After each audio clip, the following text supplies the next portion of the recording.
जय श्री राम जय माँ मनसा माता प्रिय दर्शक बंधु नमस्कार। आज बिछा दिन 17 डिसेम्बर 2 तारिख मंगलवार। अद्य मकर राशि घात बार रही से सचेतन रुहतु। राहु काल दिवा 2टा बाजी 23 मिनिट रु दिवा 3टा बाजी 44 मिनिट मध्य कौन शुभ कार्य करंतु नहीं।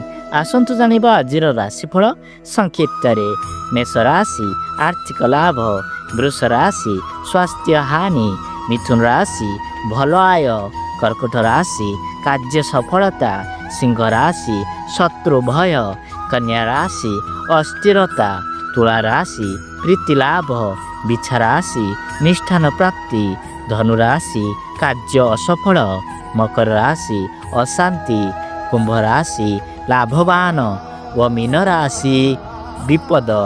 प्रतिकार हनुमान चालीसा पाठ करी व पितामाता आशीर्वाद नहीं दिनटी आरंभ करंतु। दिनटी शुभ व भल जीव। जय श्री राम।